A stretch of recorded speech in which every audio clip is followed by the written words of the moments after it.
हम लोग बात कर रहे थे कि सुसमाचार धार्मिकता के प्रकाशन का एक सत्य है और पौलुस ये कहता है कि मैं सुसमाचार से नहीं लजाता क्योंकि ये उद्धार पाने वालों के लिए परमेश्वर की एक सामर्थ है।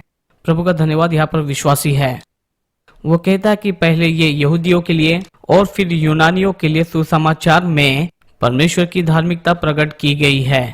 तो अगर आप परमेश्वर की धार्मिकता को समझ नहीं पाते हैं और न ही उसके प्रति आपके पास प्रकाशन है तो आपने सच में सुसमाचार नहीं समझा है। वो कहता है कि परमेश्वर की धार्मिकता विश्वास से विश्वास तक प्रकट की गई, यहूदियों की धार्मिकता से लेकर अन्य जातियों के विश्वास तक।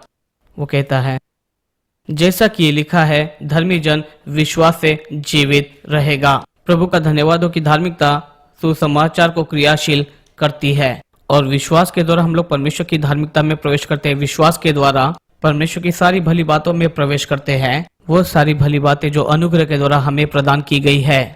तो हमने रोमियो पहले अध्याय के द्वारा इस बात को बताना शुरू किया कि सुसमाचार धार्मिकता का प्रकाशन है। फिर हमने बात की थी कि अन्य जातियों को धार्मिकता की आवश्यकता है और अन्य जाति जो अपने आप को बुद्धिमान मानती है लेकिन असल में वह मूर्ख है और फंसे हुए विचारधारा में, मूर्ति पूजा में, अभिलाषा में।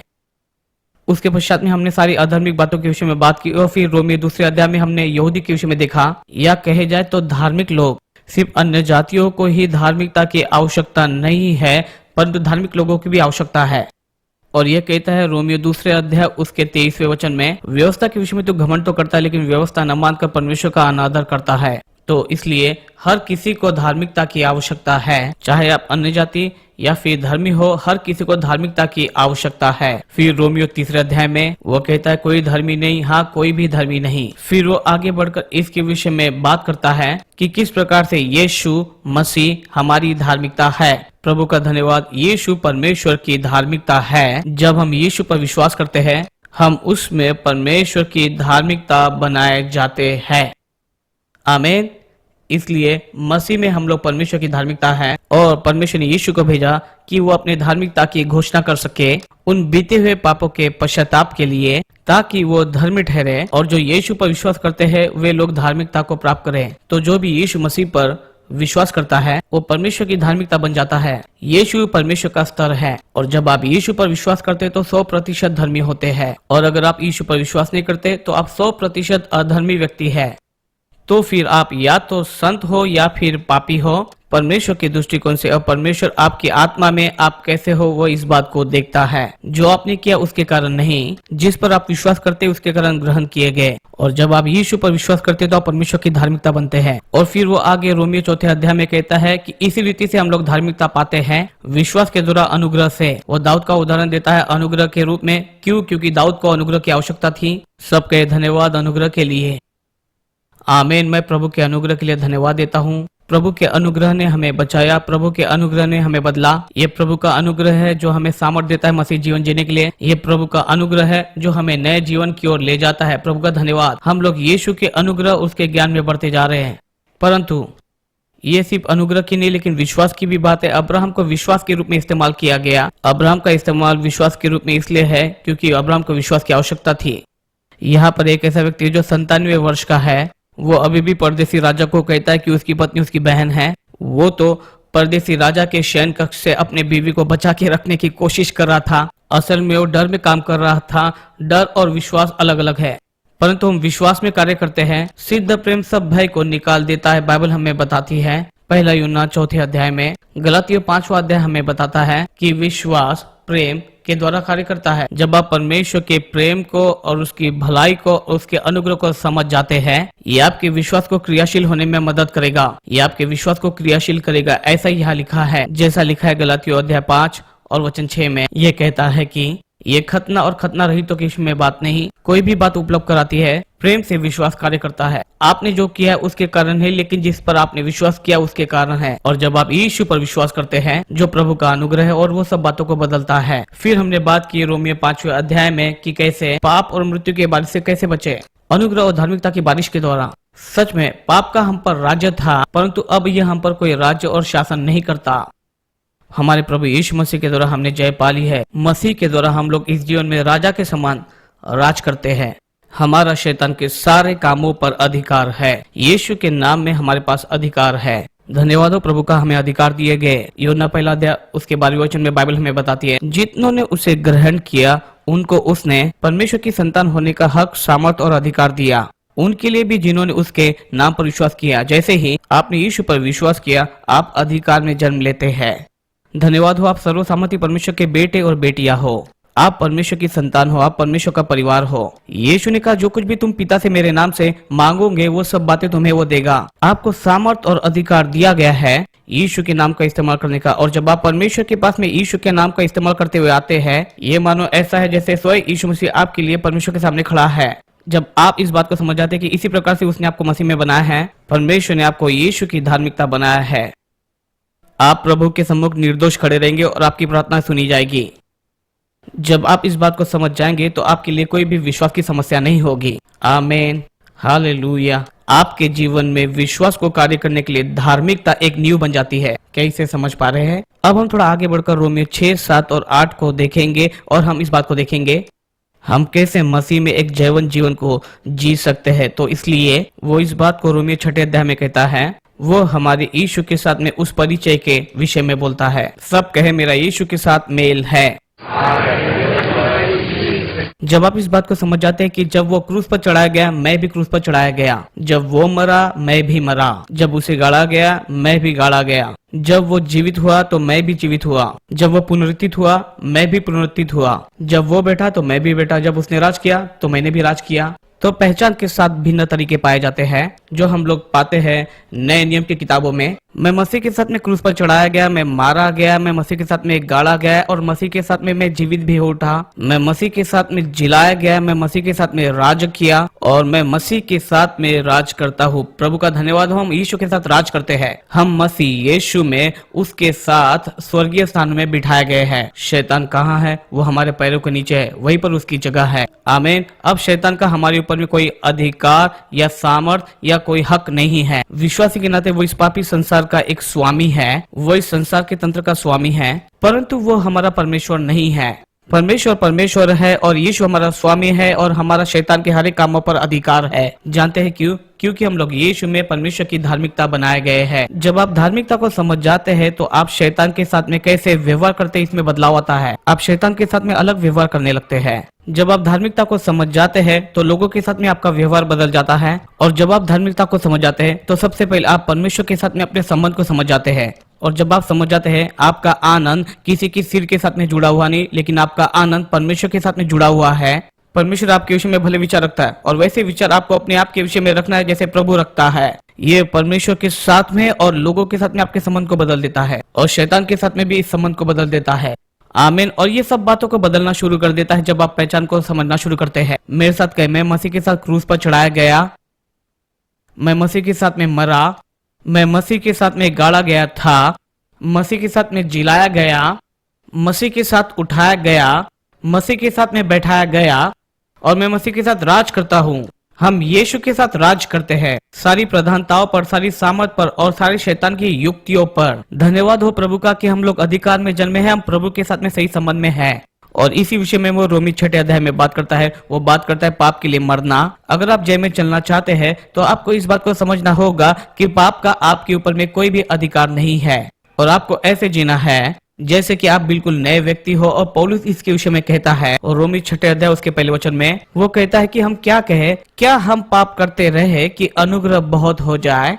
वैसे जीवन को जीव जैसा नया जन्म पाने के पहले मेरा जीवन था, ताकि मैं अनुग्रह को पा सकूं। अगर आप ऐसा करते हैं तो मैं कहूंगा, पहली बात, या तो आपने नया जन्म नहीं पाया, दूसरी बात, प्रभु ने आपको जो बनाया उस बात को समझ नहीं पाए। आप प्रभु के अनुग्रह को समझ नहीं पाए। अगर आप प्रभु के अनुग्रह को समझ जाते, आमीन, ये आपके जीवन को पूरी रीति से बदल देता। तो उसके लिए उसका उत्तर है प्रभु उसे रोके, प्रभु उसे रोके। इसी उत्तर का वो इस्तेमाल करता है रोमियो 3 अध्याय में, जब वो कहता है कि उनका अविश्वास परमेश्वर के विश्वास को निरस्त करता है। अपनी समस्या के लिए किसी और पर दोष लगाते हो, प्रभु उसे रोके। वो उसी उत्तर को देता है। तो ये कहता है जब पाप के लिए मर गए तो फिर आगे को उसमें कैसे जीवन बिताए। पहली बात जिसके कारण हम लोग पाप में नहीं जीते हैं, इसलिए क्योंकि हम इसके लिए मर चुके हैं। पाप के लिए मर जाना, इसका अर्थ क्या है? आप यहाँ पर कब्रिस्तान में जा सकते हैं कोलोराडो स्प्रिंग में, और आपको वहां पर सबसे खतरनाक नशाखोर लोग मिलेंगे। इन सालों के दौरान कई सारे शराबखोर और नशाखोर लोग कोलोराडो स्प्रिंग में पाए गए हैं और उस कब्रिस्तान से आप सबसे बदतर ऐसे शराबी को निकाल सकते हैं। आप उस बक्से को खोल सकते हैं और उसके मरे हुए हाथों को उस बक्से के बाहर निकाल सकते हैं और पैसों के द्वारा जो सबसे अच्छी शराब आप खरीद सकते हैं उन सारी शराब को आप खरीद सकते हैं, लेकिन उस शराब को वो नहीं पीने वाला। और जानते उस शराब को वो क्यों नहीं पिएगा? क्योंकि वो एक मरा हुआ व्यक्ति है। सब लोग कहे मैं मरा हूँ पापों के लिए, परंतु यीशु मसीह में परमेश्वर के लिए जीवित हूँ। वो कहता कि अपने आप को मुर्दा जानो, वो अपने आप को मुर्दे में गिनो। वो कहता कि अपने आप को ऐसे जानो जैसे परमेश्वर तुम्हें एक धार्मिक के रूप में देखता है। वो जानता है कि आप पाप के लिए मर चुके हैं, आपको उसी बात को मानना है। हम पाप के लिए मर चुके। पौलुस कहता है कि मैं मसीह के साथ में क्रूस पर चढ़ाया गया और पहले जिन बातों को आप किया करते थे अब उसे नहीं करेंगे, क्योंकि आप मसीह में नई सृष्टि हो मसीह यीशु के द्वारा। तो वो कहता है पहला कारण जिसके द्वारा हम लोग पाप के लिए मर चुके, क्या तुम नहीं जानते कि हम सब जिन्होंने मसीह यीशु का बपतिस्मा लिया, रोमियो 6:3 कहता है, उसकी मृत्यु का बपतिस्मा भी लिया है। अतः उस मृत्यु का बपतिस्मा पाने से हम उसके साथ में गाड़े गए हैं, ताकि जैसे मसीह पिता की महिमा के द्वारा मरे में से जिलाया गया, वैसे हम भी नए जीवन की सी चाल चलने पाए। क्योंकि यदि हम उसकी मृत्यु की समानता में उसके साथ जुड़ गए हैं तो निश्चय उससे जी उठने की समानता में भी जुड़ जाएंगे। हम जानते हैं कि हमारा पुराना मनुष्यत्व उसके साथ में क्रूस पर चढ़ाया गया ताकि पाप का शरीर व्यर्थ हो जाए और आगे हम पाप के दासत्व में न रहे। अब मैं पाप के दासत्व में नहीं रहा, मैं अब शैतान का दास नहीं रहा। प्रभु का धन्यवाद। पाप का मेरे ऊपर में अभी कोई अधिकार नहीं रहा, ये आगे बताता है। फिर वचन 7 ये कहता है जो मर गया वो पाप से छूटकर धर्मी ठहरा।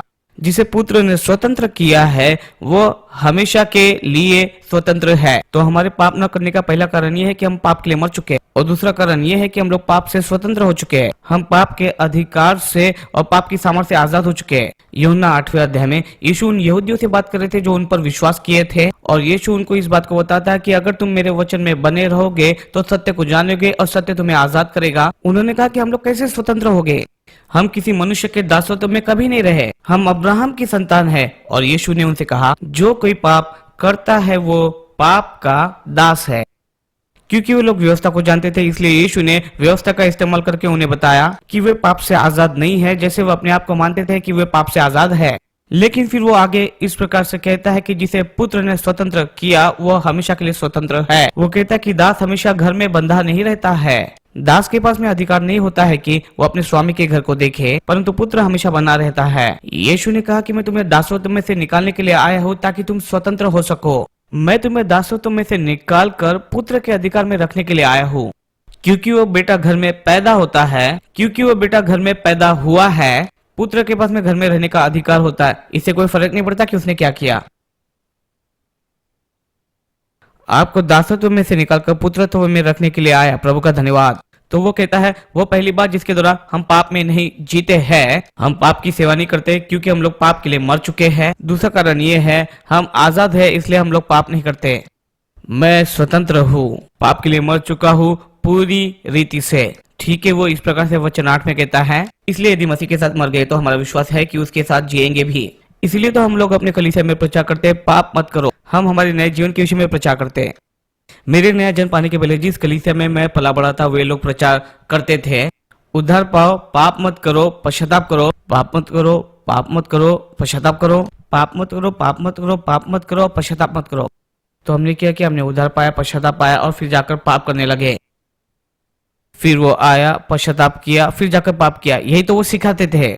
और मसीह में आपको एक नया जीवन मिला है। अगर आप इस बात को समझ जाते हैं कि प्रभु ने आपको नया जीवन दिया है, परमेश्वर ने आपके लिए एक अद्भुत योजना बना के रखी है, आप इन सारी बातों में इतने ज्यादा व्यस्त हो जाएंगे कि आपके पास में उन सारी बातों के लिए कोई समय नहीं रहेगा। ये ऐसी कोई बात नहीं कि कोई आपको लुभाए। शैतान आपके पास में आना चाहता है, परंतु परमेश्वर के कामों में आप इतने व्यस्त हो चुके हैं कि शैतान आपको देखकर कहता है कि भला मैं कहीं और जाऊं। प्रभु की स्तुति में अंधकार से निकलकर ज्योति में चलकर आया हूँ और यीशु मसीह ही ने मेरे जीवन पर कब्जा बना लिया है और पकड़ बना लिया है। देखिए, पवित्र आत्मा संसार को निरुत्तर करने के लिए भेजी गई थी क्योंकि लोग यीशु और धार्मिकता पर विश्वास नहीं करते थे और हर वो व्यक्ति जो यीशु पर विश्वास करता है उसे परमेश्वर धर्मी बनाता है। उसके मारे जाने और उसके पुनरुत्थान में धार्मिकता छिपी हुई है। धार्मिकता इसलिए क्योंकि मैं पिता के पास में जाना चाहता हूँ। क्यों? क्योंकि संसार के स्वामी का न्याय किया गया, शैतान का न्याय किया गया, परंतु वो कलीसिया को मनाने के लिए आया। वो कलीसिया के प्रति परमेश्वर के अद्भुत योजना को प्रकट करने के लिए आया। अगर आप इस बात को समझ जाते हैं कि परमेश्वर आपसे कितना प्रेम करता है और कितनी बड़ी योजना को बना के रखा है, आप शैतान की सेवा भली बात के लिए बंद कर देंगे। प्रभु का धन्यवाद हो, आपके जीवन को पूरी रीति से बदल देगा जब आप अपने संबंध को पवित्र आत्मा के साथ में मजबूत बनाते हैं। जब मैं पवित्र आत्मा से भर गया तो मैंने इस बात को जाना परमेश्वर मुझसे बहुत ज्यादा प्रेम करता है, पहली बात। और दूसरी बात यह है कि परमेश्वर ने मेरे जीवन के लिए भली योजनाओं को बना के रखा है। नंबर 3, मैंने इस बात को जाना कि परमेश्वर का मेरे साथ में एक वाचा है और उसने मेरे साथ में प्रतिज्ञा की है और बाकी संसार के समान मुझे जीने की आवश्यकता नहीं। आशा के बगैर प्रभु का धन्यवाद हो कि वचन में एक आशा है और मेरा जीवन बदलने लगा और परिवर्तित होने लगा जैसा पहले परमेश्वर परिवर्तित करना चाहता था। ठीक है, क्या आप ये समझ गए? तो आगे बढ़कर इस बात को यहाँ पर ऐसे कहता है, वो कहता है मसीह मरे हुए में से जूठा, उस पर फिर मृत्यु की प्रभुता नहीं होने की, क्योंकि वह जो मर गया तो पाप के लिए एक ही बार मर गया, परंतु जो जीवित है वह परमेश्वर के लिए जीवित है। ऐसे ही तुम भी अपने आप को पाप के लिए मरा समझो, परंतु परमेश्वर के लिए मसीह यीशु में जीवित समझो।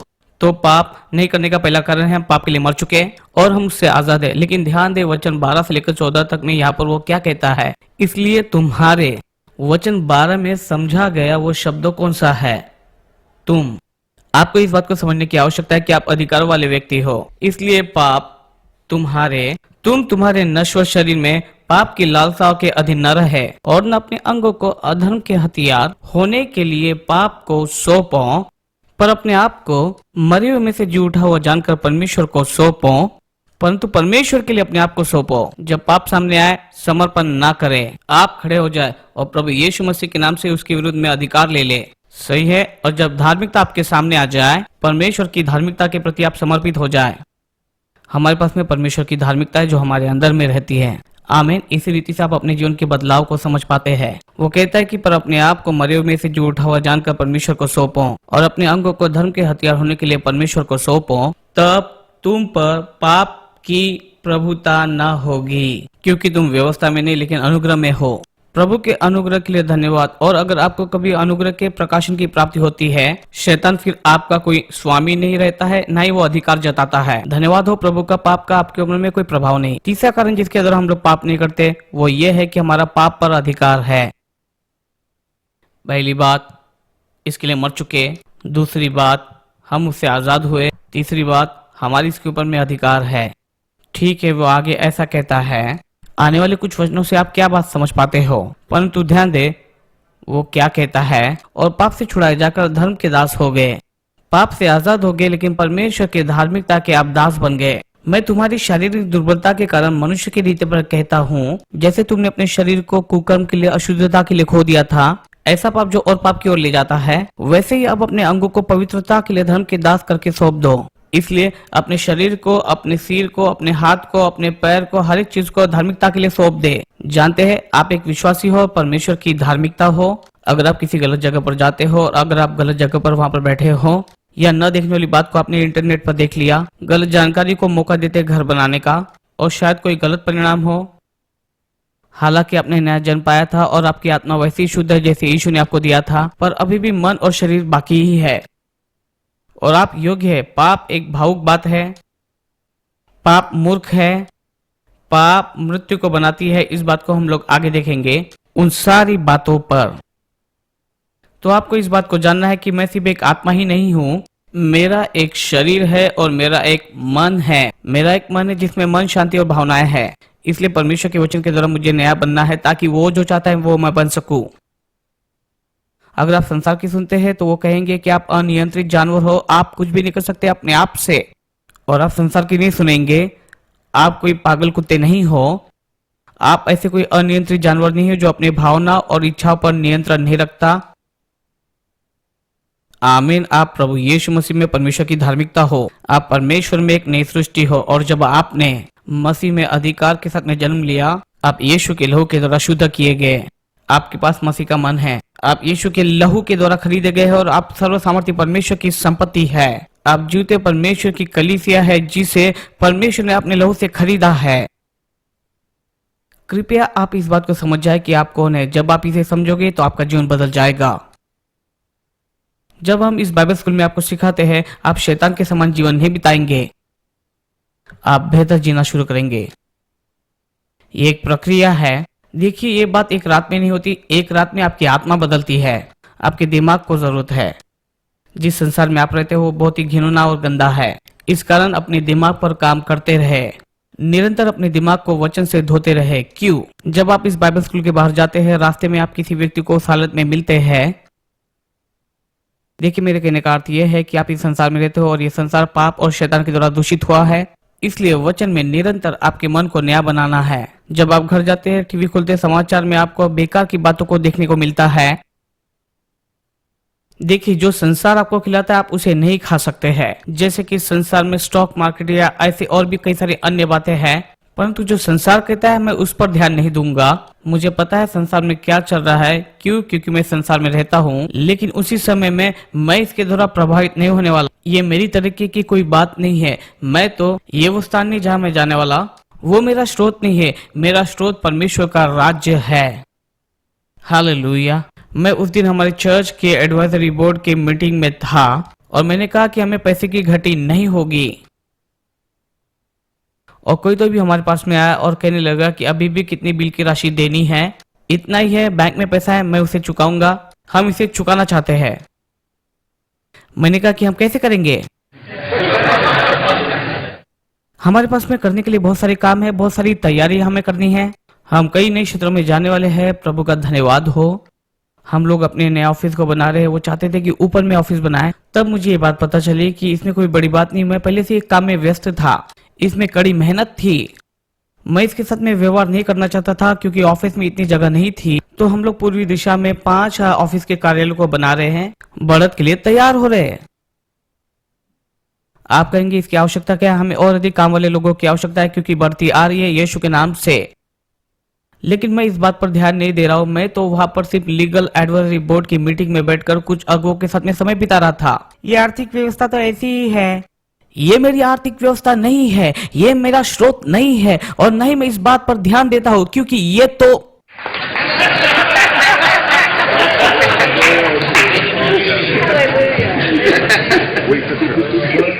मैं आपको बताना चाहता हूँ, बहुत सारे लोग प्रचार तो करते हैं लेकिन संसार में जो प्रचार किया जाता है उस पर उनका ध्यान होता है। वो इसी बात पर ध्यान देते हैं और इसी प्रकार के परिणाम भी वो पाते हैं। संसार जो परिणाम पाता है वैसे आपको पाने की आवश्यकता नहीं, आपको अलग परिणाम मिलेंगे। क्यों? क्योंकि आप सर्वसामर्थी परमेश्वर की संतान हो।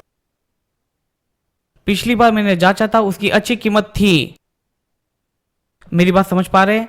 परमेश्वर कहता है कि मैं अपने धन की महिमा के अनुसार तुम्हारी हर एक जरूरतों को पूरा करूंगा। बेहतर है कि मैं इस संदेश को खत्म कर लूं। हालेलुया। देखिए मेरे कहने का अर्थ क्या है कि संसार आपको बदलना ना पाए, आपके मन को आपको नया बनाना है। सिर्फ इतना ही नहीं, आपके शरीर को आपको समर्पित करना है। आपकी आत्मा राजा होने की आवश्यकता है और आपका शरीर आपकी आत्मा का दास, और आपका शरीर आपका दास होने की आवश्यकता है। आपका शरीर अधिकार न लेने पाए लेकिन आप अपने शरीर पर अधिकार ले। आपका शरीर प्रभु यीशु के लहू के द्वारा खरीदा गया एक संपत्ति है। सिर्फ आपका शरीर ही नहीं, लेकिन 1 कुरिन्थी 6 अध्याय उसका 19 और 20 में लिखा है, आमीन। जान ले कि आप आत्मा में कौन हो। जान ले कि परमेश्वर ने आपको आत्मा में क्या बनाया है। उसके कहने का अर्थ क्या है कि पाप अब आपके ऊपर में किसी प्रकार का कोई राज नहीं कर सकता है। पहली बात, आप मर चुके हो। दूसरी बात, आप आजाद हो। तीसरी बात, आपके पास में अधिकार है। और नंबर 4, पाप मृत्यु को बनाता है। और अंत में पाप आपके द्वारा क्या लेता है और आपसे क्या कराता है, आप उसे पसंद नहीं करते। पाप आपको लंबी दूरी तक लेके जाएगा और लंबे समय तक एक ही जगह बना के रखेगा और आपको एक बड़ी कीमत चुकानी पड़ेगी। और ये कहता है कि तुम पाप से छुड़ाए जाकर धर्म के दास बन चुके हो। सब लोग कहे मैं पाप से मुक्त हूँ। मैं तुम्हारी शारीरिक दुर्बलता के कारण मनुष्य की रीति पर कहता हूँ, जैसे तुमने अपने अंगों को कुकर्म के लिए अशुद्धता और कुकर्म के दास करके सौंपा था, तो वो कहता है तुम्हारे नया जन्म पाने के पहले या तो तुम पापी या फिर संत थे। आत्मा में तो तुम पाप के दास थे लेकिन तुम धर्मी व्यक्ति नहीं थे। सही है। उसने उनसे कहा कि उस समय में तुम्हें क्या फल मिलता था जिस फल को लेकर आज तुम लज्जाते हो। नया जन्म पाने के पहले ऐसी कई सारी बातें हैं जिसके विषय में मुझे लज्जा लगती थी जब से मैंने नया जन्म पाया। मेरी बात समझ रहे हैं? लेकिन मैं उन सारी बातों पर ध्यान नहीं दूंगा। क्यों? क्योंकि जो यीशु मसीह पर विश्वास करेगा वो कभी भी किसी प्रकार से लज्जित नहीं होगा। ये तो मेरी पहचान बिल्कुल भी नहीं है। आपको ये अंतर समझने की आवश्यकता है कि आप कौन थे और कौन है। आप प्रभु यीशु मसीह में एक नई सृष्टि हो। मसीह में तुम रचे गए हो धर्मी। आप प्रिय के रूप में अपनाए गए हो। परमेश्वर ने आपको अपनाया है, इसलिए नहीं क्योंकि आप क्या हो और आपने क्या किया। जो यीशु है और जो उसने किया, इसके कारण परमेश्वर ने आपको ग्रहण किया है। परंतु अब परंतु अब इस बात को समझ जाओ कि अब तुम क्या हो। परंतु अब पाप से स्वतंत्र होकर और परमेश्वर के दास बनकर तुमको फल मिला, जिससे पवित्रता प्राप्त होती है। पवित्रता परमेश्वर की धार्मिकता का बाहरी एक कार्य है। कुछ लोग इस प्रकार से सोचते हैं कि पवित्रता उनका एक कार्य है, लेकिन ये तो असल में उसका भाग है। परंतु वे लोग ये नहीं सोचते कि आप हो, क्योंकि कुलुस्सी पहला अध्याय ये कहता है, वहां पर वचन 20 के करीब ये कहता है, आप मसीह के मारे जाने और पुनरुत्थान के द्वारा पवित्र बनाए गए हैं। आप यीशु के लहू के द्वारा पवित्र बनाए गए हैं। यीशु ने कहा है पवित्र बनो। पत्रस ये कहता है तुम पवित्र बनो क्योंकि मैं पवित्र हूँ। पहला पत्रस ये कहता है आप यीशु के ऊपर विश्वास करने के द्वारा पवित्र ठहरे हो, और वो पवित्रता तभी सिद्ध होती है जब उसकी पवित्रता आप में से बहने पाए। पवित्रता इस पर आधारित नहीं होती कि आपके बाल कितने लंबे हैं, आप कितना मेकअप लगाते हैं या नहीं लगाते, या किस रंग के कपड़े आप पहनते हैं। शायद कुछ लोगों के लिए मायने रखते हो, लेकिन पवित्रता इससे नहीं नापी जाती है। पवित्रता एक अंदरूनी कार्य है जो आपके अंदर में करता है। यीशु पर विश्वास करने के द्वारा आप लोग पवित्र बनाए गए हो। यह आपको अंदर से पवित्र बनाता है, और आप इस बात को जानते हैं कि आपका बाहरी रूप भी बदलेगा। वो कहता है कि तुम्हारे पास पवित्रता के फल होंगे। वो बाहरी रूप के विषय में बोल रहा। वो कहता है परंतु आप पाप से स्वतंत्र होकर परमेश्वर के दास बनकर तुमको फल मिला, जिससे पवित्रता प्राप्त होती है, और वो अनंत जीवन है। परमेश्वर के संबंध में आप चलते हो, आपकी चेतना उसमें गहरी हो चुकी है। वो कहता है पाप की मजदूरी मृत्यु है।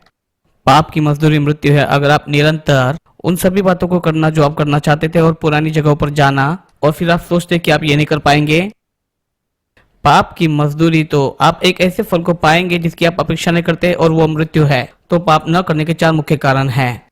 पहली बात, हम उसके लिए मर चुके हैं। दूसरी बात, हम लोग से आजाद है। और तीसरी बात, हमारा उस पर अधिकार है। और चौथी बात, ये मृत्यु को उत्पन्न करती है।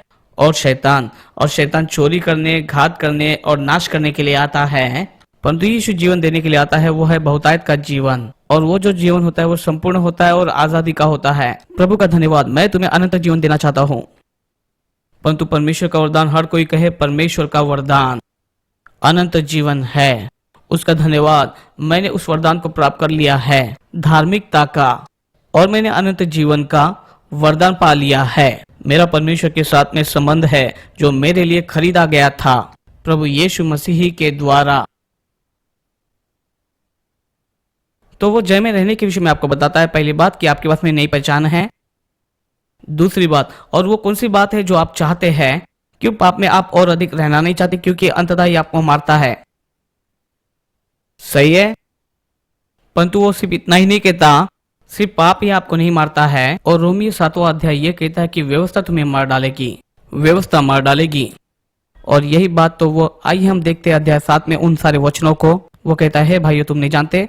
देखिए रोमियो पहले अध्याय में वो क्या कहता है। वो कहता है कि अन्य जाति हर प्रकार के पाप में फंस चुके हैं। झूठ, लालच, अभिलाषा, उन सारे अधर्मी बातों में, समलैंगिकता और पुरुषगमन, और इस प्रकार की सारी बातों में वह फंस चुके थे। पाप को जाने देने से वो बेकाबू होता है। सही है। परंतु वो कहता है कि आप पाप में नहीं जीना चाहते क्योंकि आपको मारेगा। लेकिन दूसरे अध्याय में वो कहता है कि यहूदी लोग भी व्यवस्था में फंस चुके हैं, वे भी अन्य जातियों के समान पाप करते हैं, उन्हें भी धार्मिकता की आवश्यकता है। और फिर रोमी 6 अध्याय में वो कहता है कि विश्वासियों को भी मसीह के साथ में मेल करने की आवश्यकता है, और जब आप यीशु से मेल खाते हैं तो आप पाप से मुक्त हो जाते हैं। सही है। परंतु रोमी 7वें अध्याय में वो कहता है कि आप यीशु के साथ में मेल खाना चाहते हो, सिर्फ पाप से मुक्ति के लिए ही नहीं, परंतु व्यवस्था से भी आप मुक्ति पाना चाहते हो, या प्रदर्शन या अपने आप पर भरोसा करने के द्वारा। क्योंकि ये कहता है कि जैसे रोमियो 6 में कि पाप आपको मार डालेगा, रोमी 7वें अध्याय में वो कहता है व्यवस्था आपको मार डालेगी। आइए इसके विषय में देखते हैं। भाइयों क्या तुम नहीं जानते, मैं व्यवस्था के जानने वालों से कहता हूँ कि जब तक मनुष्य जीवित रहता है तब तक उस पर व्यवस्था की प्रभुता रहती है। जब तक आप जीवित हो व्यवस्था आप पर रहती है।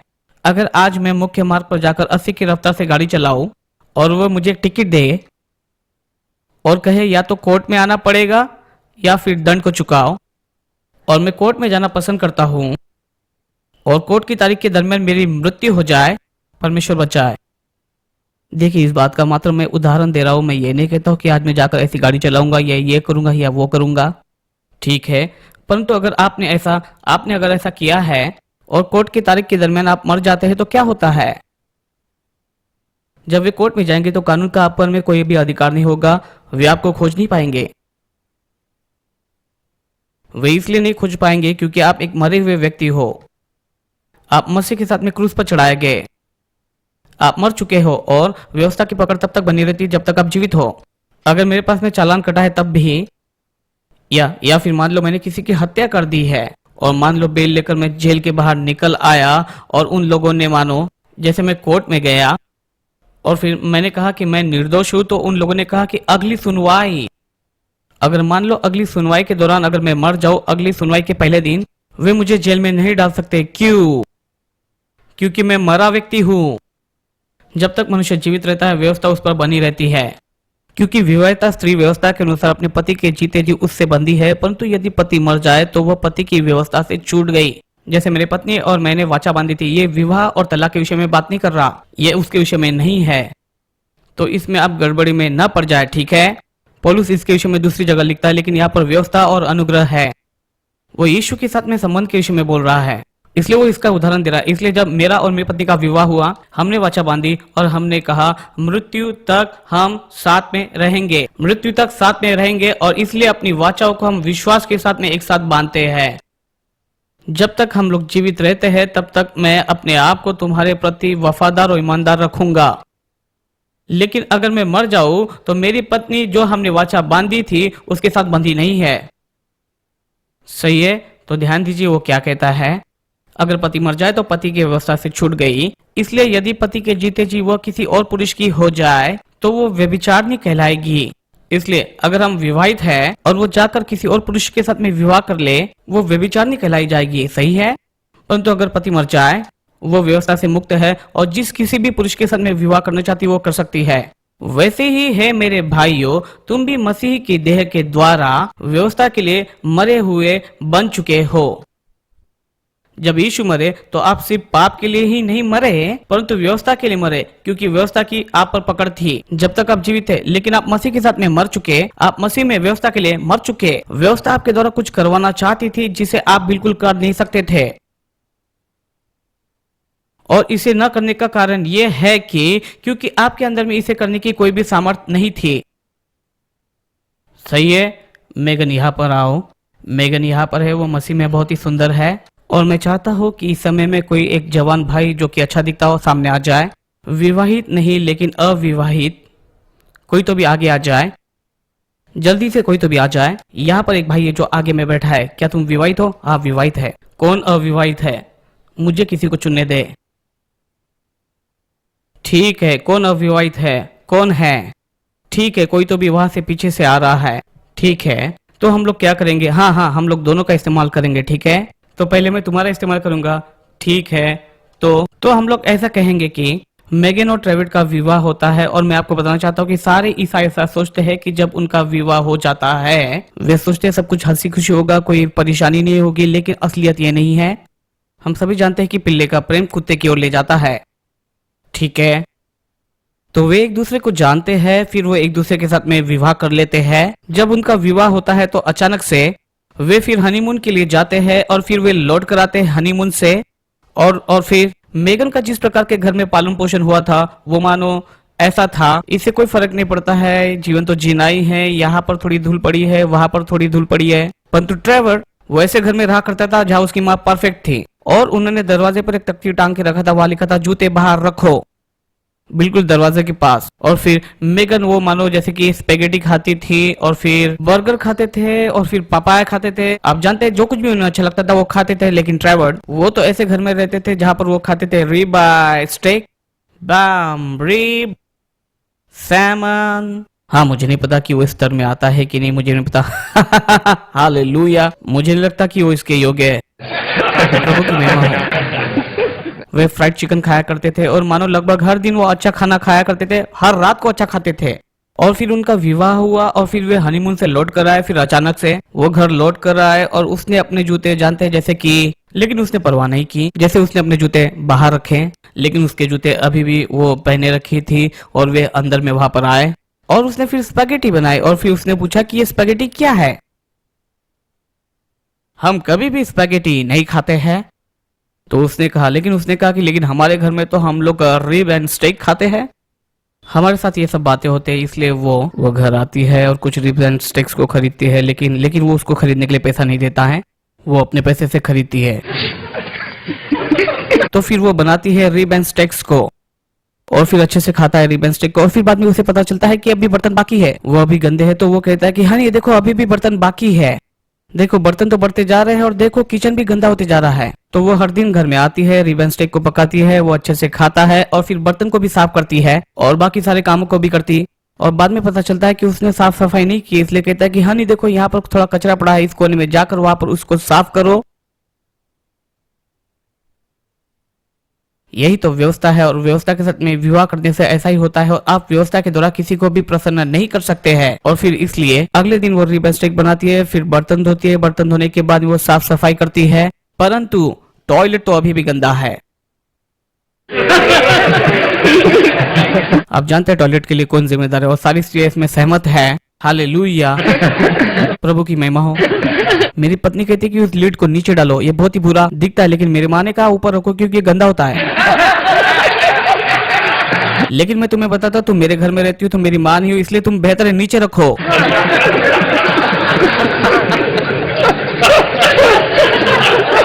हाँ जी मैम, प्रभु की स्तुति हो। उस दिन मैं एंड्रू के साथ में था और बता रहा था कि कोई तो भी मेरे लिए काम करता था और मैंने कहा कि मैं नहीं चाहता कि कोई बलवान पुरुष या स्त्री मुझे बताए कि ये करे या ना करे। उन्होंने कहा कि घर जाओगे तो इसकी जरूरत नहीं पड़ेगी। हालेलुया, परमेश्वर की महिमा हो। फिर भी और ऐसा उनका जीवन चल रहा था। और आप जानते हैं मेरे कहने का अर्थ है कि आप उस कहानी को समझते हैं। तो वो घर में आता है, रिब एंड स्टैक खाता है, बर्तन धुले हुए हैं और साफ सुथरा है और सब कुछ अच्छा है, परंतु अब हनी तुम्हारा मेकअप, क्या तुम इसके लिए कुछ कर सकती हो? हाँ, तुम्हें कुछ करने की आवश्यकता है सच में। मेरी बातों को समझ पा रहे? वो सारी बातों को करती है, मेरा मतलब वो ना बोल रही हो, शायद वो विरोध कर रही। तो वो रास्ते पर जाते हैं और उन चीजों को खरीदते हैं। मेरे कहने का अर्थ क्या है कि चाहे वो कितना भी करे उसमें एक मांग होती है। पहले वो उसके घर में आने का इंतजार खुशी से किया करती थी, लेकिन अब जब वो घर में आता तो उसको उतना आनंद नहीं होता है और उसको प्रमोशन मिलता है और वो एक लाइफ इंश्योरेंस भी पाता है। एक दिन जब वो ऑफिस से घर लौट रहा था तो एक ट्रेन ने उसे मार दिया और उसे $1 मिलियन का लाइफ इंश्योरेंस मिल जाता है और वो खुशी खुशी रहती है। वो मर गया। वही व्यवस्था थी, ट्रेवर व्यवस्था थी, क्योंकि व्यवस्था इन्हीं सभी अच्छी बातों से आपसे मांग करती है और आप इतनी अच्छी बातों को नहीं कर सकते हैं। लेकिन तभी आता है नोएल। अब नोएल बहुत ही अच्छा एक आदमी है, तो उसने इस बात का निर्णय लिया कि वो इस बात को फिर से एक बार आजमाएगी। अब नोएल भी ऐसे घर से था जो कि अनुशासित घर था और एक अच्छा व्यक्ति है, परंतु नोएल अपने स्वभाव में थोड़ा अलग है। नोएल उसे बहुत अच्छी रीति से समझता है। जब वो अच्छा नहीं पका पाती तो कहता है हनी इसे ऐसे पकाओ, और जब वो बर्तन साफ कर रही होती तो वो जाकर उसे वहां मदद करता है।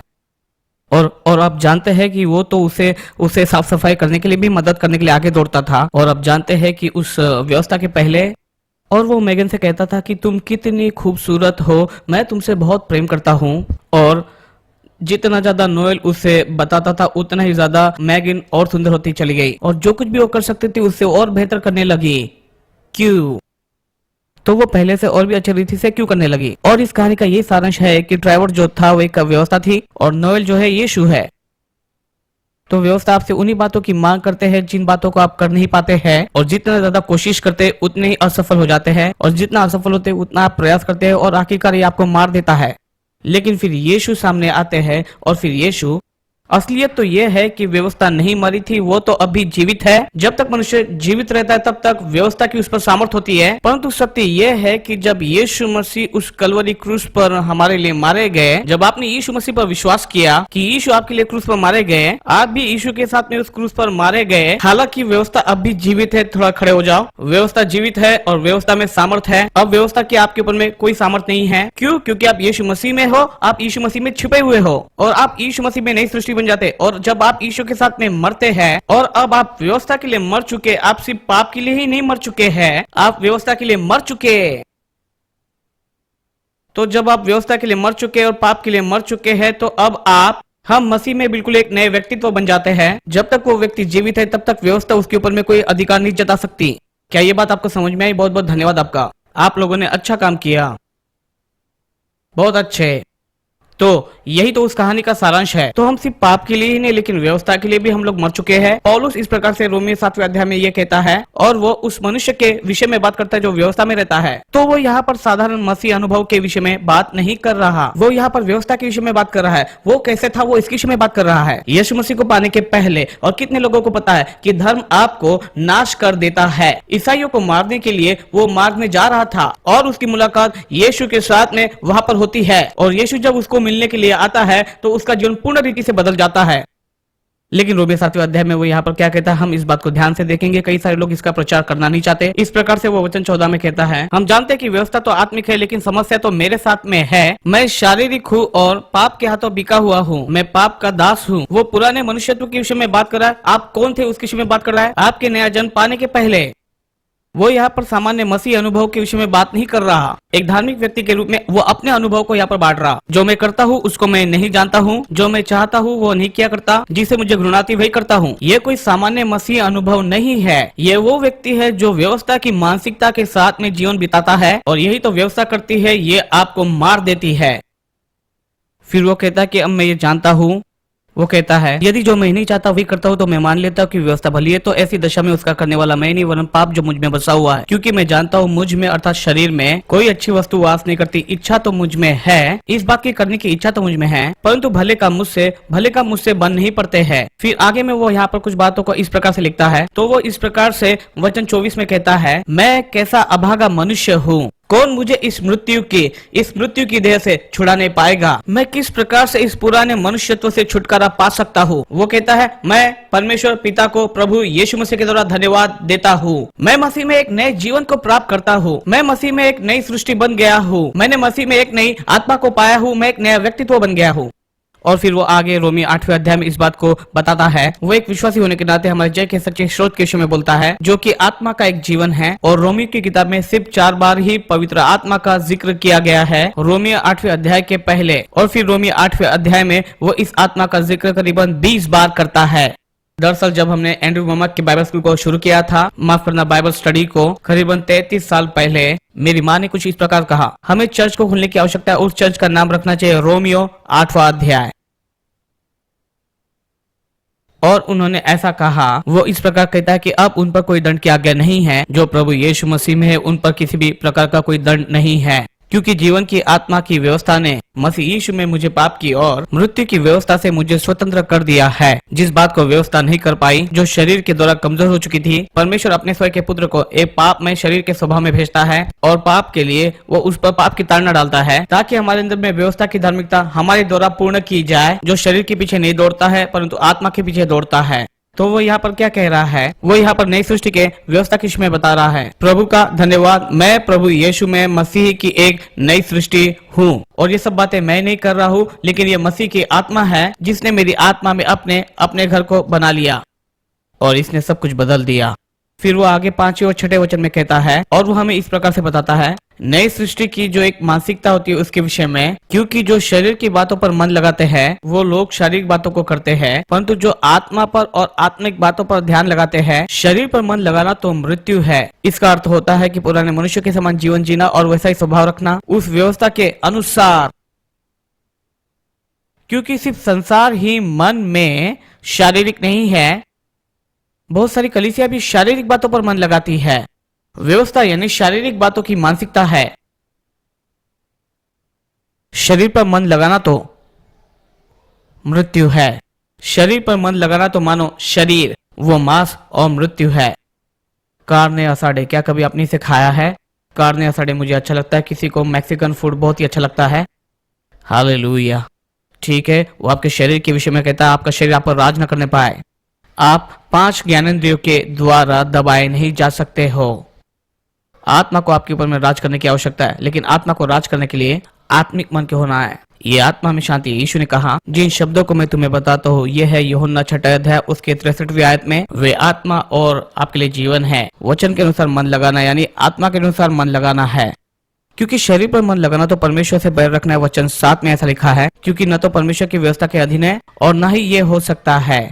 और फिर वचन 8 से लेकर वचन 11 तक वो नई सृष्टि के वास्तविकता के विषय में बोलता है। तो वे लोग जो शरीर में रहते हैं प्रभु को प्रसन्न नहीं करते। जब वो शरीर में रहने के विषय में बात करता है वचन 8 में, तो वो बोल रहा है ये वे लोग हैं जिन्होंने नया जन्म नहीं पाया है। वो इसके विषय में नहीं बोल रहा, वो तो बता रहा कि जो लोग शरीर में हैं। और आप उस बात को ले सकते हैं और यहाँ पर लेकर आ सकते हैं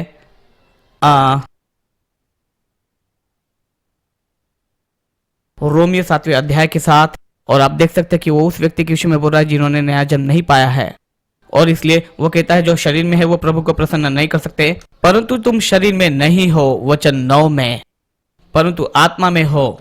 परंतु जबकि परमेश्वर का आत्मा तुम में बसता है, आप यहाँ या वहां हो, या तो आप विश्वासी हो या तो अविश्वासी हो, या तो आप परमेश्वर की संतान हो या फिर शैतान की संतान। वो कहता है यदि किसी मनुष्य में मसीह का आत्मा नहीं है वह उसका जन नहीं है। और वह कहता है यदि मसीह तुम में है तो देह पाप के कारण मरी हुई है, परंतु आत्मा धर्म के कारण जीवित है। प्रभु का धन्यवाद, मेरी आत्मा जीवित है क्योंकि मेरा परमेश्वर के साथ सही संबंध है। क्या ये अच्छा नहीं? यदि उसी का आत्मा जिसने यीशु को मरे हुए में से जिलाया तुम में बसा है, जिसने मसीह को मुर्दों में से जिलाया, वह तुम्हारी नश्वर देह में भी एक जान को लेकर आएगा अपनी आत्मा के द्वारा जो तुम में बसा हुआ है। वो आत्मा, वही आत्मा जिसने यीशु को मुर्दे में से जिलाकर उठाया, उसने मेरे अंदर में एक निवास स्थान को बनाया है। मेरे अंदर मसीह की आत्मा है जो मुझे उठाती है। मेरे अंदर परमेश्वर की आत्मा है जो मुझ में जीवन डालती है। प्रभु का धन्यवाद। वो उस नई सृष्टि की वास्तविकता के विषय में बात कर रहा, और फिर वो बताता है कि आत्मा किन बातों को उत्पन्न करती है। ध्यान दे यहाँ पर क्या लिखा है। वो कहता है इसलिए है भाइयों, हम शरीर के कर्जदार नहीं कि शरीर के अनुसार दिन काटेंगे, क्योंकि यदि तुम शरीर के अनुसार दिन काटोगे तो मरोगे, यदि आत्मा से देह की क्रियाओं को मारोगे तो जीवित रहोगे। इसलिए कि जितने लोग परमेश्वर के आत्मा के चलाए चलते हैं वही परमेश्वर के पुत्र है। जब आपके अंदर में परमेश्वर की आत्मा है वो आपकी अगुवाई करता है पुत्र के रूप में। सही है। वो कहता है कि तुम्हें दासत्व की आत्मा नहीं मिली है कि तुम फिर भयभीत हो। वो आपको आजादी की ओर ले जाता है, व्यवस्था की ओर नहीं। परंतु तुम्हें लेपालकपन की आत्मा मिली है जिससे तुम है अब्बा है पिता कहकर उसे पुकारते हो। वह संतान की ओर ले जाता है, वो आजादी की ओर ले जाता है। आत्मा आप ही हमारे आत्मा के साथ में मिलकर इस बात की गवाही देता है कि हम लोग परमेश्वर की संतान हैं। वो हमें पुत्रत्व की ओर ले जाता है और आजादी की ओर ले जाता है। और फिर संतान जो वारिस, परमेश्वर के वारिस और मसीह के संगी वारिस है, वो हमारी अगुवाई करता है अलौकिक ऐसे हक की ओर। मसीह में जो हमें मिला है हमारी उसमें अगुवाई करता है। वो कहता है अगर हम संतान है तो उसके वारिस है, परमेश्वर के वारिस और मसीह के संगी वारिस। इसका अर्थ क्या है कि जो कुछ भी यीशु का था वो सब बातें अब मेरी हो चुकी है। अब मैं यीशु मसीह के साथ में उसकी तुलना में उसके वारिस के रूप में हूँ। मैं सर्वसम्मति परमेश्वर का पुत्र हूँ। और फिर वो आगे पूरे 8वें अध्याय में बताता है और आत्मा में जो हमारी आशा है उसके विषय में बोलता है। आत्मा हमारे अंदर में पुत्रत्व, आजादी और प्रतिज्ञा उत्पन्न करती है। आत्मा हमारे अंदर में आशा उत्पन्न करती है और हमारी कमजोरी में मदद करती है। और उसका लक्ष्य यही है कि हम लोग यीशु के प्रतिरूप में बदलते जाए। हम लोग पहले से निश्चित किए गए और ठहराए गए, हम लोग महिमावंत है। परमेश्वर की योजना हमारे लिए भली है। उसके बाद वो ये कहता है कि अगर परमेश्वर हमारी ओर से है तो हमारा विरोधी कौन हो सकता है। जिसने अपने निज पुत्र को भी न रख छोड़ा परंतु उसे हम सब के लिए दे दिया, वह उसके साथ हमें और सब कुछ क्यों न देगा। पुत्र के साथ में उसने हमें सब बातें मुफ्त में दे दी है। वो कहता कि अनंत काल के लिए परमेश्वर हमारा है, अनंत काल के लिए वो भला है। उसने हमारे लिए अच्छी योजना बनाई है, इसलिए उसने हमें यीशु को दिया, उसने सब कुछ दे दिया। और फिर वो कहता है अब हम सबको यही करना है कि हमें उसके प्रेम के साथ में सिर्फ जुड़ना ही है। मैं इस बात में निश्चित हूँ कि ना तो जीवन, ना तो मृत्यु, ना तो कोई सामर्थ्य या प्रधानता या जो बातें हैं या आने वाली बातें, ये कोई भी बात ऐसी जो मौजूद है जो मुझे परमेश्वर के प्रेम से अलग कर सकती है, जो हमारे प्रभु यीशु मसीह में पाई जाती है। आत्मा मेरी अगुवाई करती है मेरे स्वर्गीय पिता के साथ में उस प्रेम संबंध की ओर यीशु मसीह के द्वारा, और ये सब बातों को बदलती है। और जब मैं इस बात को समझ जाता हूँ, मैं मसीह यीशु में नई सृष्टि के